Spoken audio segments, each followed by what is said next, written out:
Well, listen, man. Everybody's talking about it. Of course, you and I gonna talk about. We talked about it off camera. Well, we rap tape. So let's talk about this Amber Guyger situation, brother. Now, for those that don't know, and you have to be under a rock. I talked to one brother. You know this brother. I ain't gonna put his name out there. He had no clue what was going on. Amber Guyger is the lady. I gotta give definition. She's the European cop who walked upstairs. Okay, allegedly, she said her story is she was at the wrong apartment and thought somebody was in there, and she murdered the guy in his house, right? Okay, Yeah. that was her situation. Now, some people and witnesses have said they heard knocking on the door, boom, boom, boom, boom, a little words, and then she shot him. The brother was just in there eating ice cream, son, in his own crib, right? And then everybody was thinking when they went to court, she was gonna be one of the ones that got off. Well, guess what? She didn't get off. She got 10 years. Now, the thing about the 10 years is a lot of people, especially if the conscious persuasion is upset that she got 10 years because, you know, under the 10 years, and especially in Dallas, she can be out in 4 to 5 years with good behavior and stuff like that. But that's the case in a nutshell. But the aftermath, brother, the love that was shown to this lady, okay, a murderer, okay, the sympathetic gestures, the love and everything was so outrageous, it got Black America on outrage. So listen, so we're gonna tell you what Black in Ohio is feeling about it, blackinOhio.com and the city. So we got Brother Animal, he's gonna tell you his perspective. I'm gonna give you my perspective. We ain't gonna go all the way in. We're gonna keep it the reporter. We're gonna keep it PG. Right. Anyway. So what I will say is this. The brother who got up there crying, talking about, I really don't want you to go to jail, talking about, I'm really upset that you is being treated in this way and this life. This is a PG thing, so Right. I can't go off. Listen, No, you can't, hold on, can't I'm go off, man? gonna let you go Okay. off. Hold on. Okay. But here's the thing. The way he was, no one said this here, and I've looked at Dr. Umar, Young Pharaoh's testimony is on AkronHipHop.com. You like the way he broke that down, right? Oh yeah. And Dr. Umar is on the Reporter newspaper. Michi X, I can keep going. Tariq Nasheed, all these people, I've listened to everybody's take on it, even Dr. Boyce Watkins and everything. And I heard everybody's stuff, but I didn't hear this, brother. That guy was so, the brother who was crying, talking about, I don't even want you to go to jail, and I love you, and I forgive you, and all this crying shit he was doing. Okay, I'm sorry, I had to let that out. It seems to me, brother, like he was trying to uphold that Christianity so hard. It was hard for him to get that out. To me, that's what it sounded like me. Like he know that his beliefs tell him he has to forgive, but his nature, his animal instincts tell him, F that B. That's what I wanted. Hey, little animal in everybody. Okay, but he didn't. He held it in there, and society's telling me what's a great show of love and what humble love is showing. No, them some fools, brother. Because at the end of the day, with him screaming all that, I love you, and then he turns around and asks the judge for what? A hug, okay? Can I hug her? Now, you know good and well that's unprecedented, because if somebody like Animal or myself is allowed to hug the killer of my damn brother, dude, that was a good hustle though. Because he got hands on with the girl. I would have strangled her right then and there. Okay? You killing my brother, you know what I'm saying? I'm a little different, brother.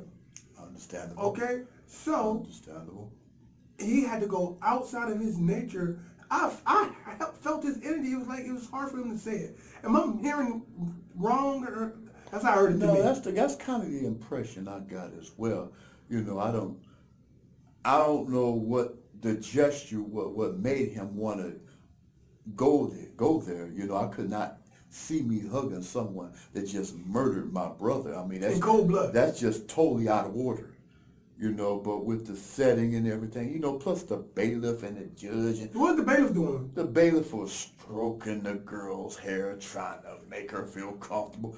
You know, even the judge came down there and gave her a hug. All this show. And a Bible. Yeah. And they gave her a Bible. What do you think about that? Well, you know, I don't even know how to put that in words, you know, as far as giving it the Bible. I mean, I don't know what protocol or whatever bounds that stepped on. But to me, the whole shenanigans was out of order. And because, black people were finally in a position Come on, speak on that, brother. to, extradite justice upon the persecutor. What you mean? Because it was a Yeah. black judge, jury was predominantly black.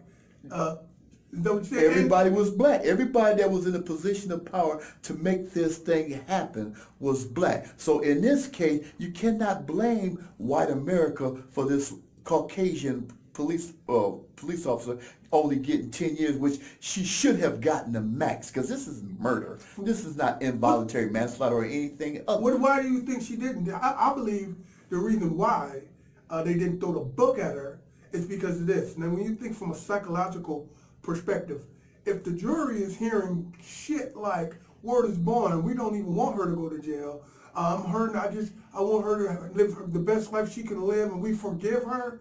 Now, you're looking at normal people.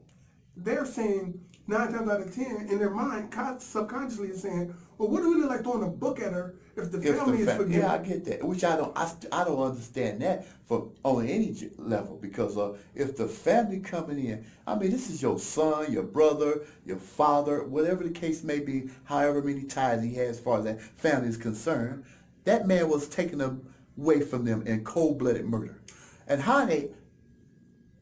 No, that's all right. Okay, you can how say that. in the hell can you be so sympathetic towards one who has just murdered a family member of yours, to the point where you're basically asking to be, you're asking for leniency? Well, listen, man. Here's what I'm saying. At the end of the day, if the judge is thinking like I was just saying, they was trying to give justice for the family, but that's wrong, brother. The family is not even about y'all. It's about the deceased. It's not the family. The deceased need the damn justice. Okay, this lady killed him in cold blood. And so for the juries to be thinking, well, what do we look like giving this lady this wildebeest, okay, that's what I'm gonna call her, giving this wildebeest, this lady, throwing a book at her, when in actuality the family don't want her to do that much time. I'm stuttering because I'm trying not to cuss. Now the thing is, the actual person that was on trial was her. The justice was supposed to be done from Botham himself, the brother, the dead guy. He should have been getting justice. What do you think about that, bro? Well, they made it so much about the family, to the point that the fact that she killed the black man in cold-blooded murder, in my perspective, made that seem to not even matter so much, because they seemed to be more concerned with consoling the family than giving the guy that was killed justice. Man, you better say it. And that's the way I, take the whole thing into context, which is totally out of order. So when you put the system in line and you always want to say about what white America is doing to black folks in that sense. And then all of a sudden black people get the opportunity to exact a certain amount of justice upon a said white persecutor. They took the low road and actually was sympathetic to the point where it didn't even, almost like, so he killed a family member of ours. Okay, whatever. Man, you know what, man? I gotta tell you, man. People ain't gonna like this. People ain't gonna like what I'm about to say, but I don't give a damn. Say it, man. Okay? Certain situations, okay, and criteria that makes you see the world in a particular paradigm enables weak behavior that was displayed in that situation, in that courtroom. Well, I'm gonna say it again, brother. Certain situations that you're taught to believe. Slave mentality? Well, you better say it. Hey, man, And you think that, and there's certain tools that was used during slavery to make you think that if somebody do bad by you, you're supposed to love your enemy. Okay? And all this weak teaching, man. Well, you gotta I'm not gonna love you, understand man. one thing. You killed my brother. Who but your enemy? My brother, you feel me? Who but your enemy would suggest love thy enemy? That had to come straight from the enemy. Right. To even go there. But the sad thing about it, most black people seem to have bought into that, at least from what we've seen in this latest episode. That's crazy. I'm sure if somebody would have killed your brother, and you asked the judge for a hug, and that's a good hustle, though. It'd been You held just to start crying and be like, "Can I hug?" It'd been held to Let the me ask you a captain. question. I'm gonna say this, man. People ain't gonna What's like this, up? but I'm gonna say this, man. What? If the judge was a European man of European descent, okay, and the family and the murdered was all European, and the perpetrator who killed the person was a Nubian, African like me and you. Yeah. Do you think dreadlocks would have been stroked? Do you think hugs would have been given? None of that would have transpired, you know. And it was basically, it was the white people, dare I say, that wanted to give her the max. It's because of the sympathetic nature of the black people that they came down off of that, which is totally asinine. And I don't even think they came down off it. I think the only people that's writing for her is her cop family. Do you understand? And her family too.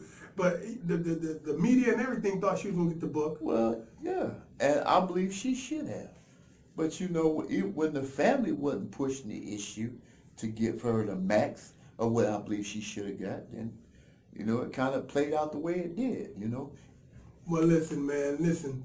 We can go on and on days and days. This is just a fraction of what we was talking about while we was down here. We try to keep it clean. We try to keep it Try clean. to keep it clean, man. But goddamn. You know, it was a struggle. Hey, listen, You man. know? You can check out, go to akronhiphop.com, right? And you can check out Young Pharaoh's, our brother Young Pharaoh's, his breakdown of the whole situation.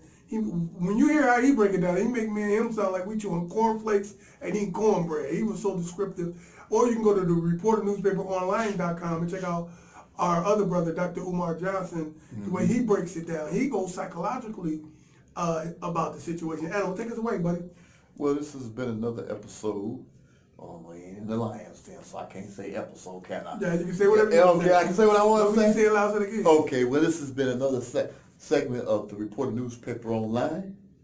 I'm Animal. This is my brother, Hiram Akeem, the black man.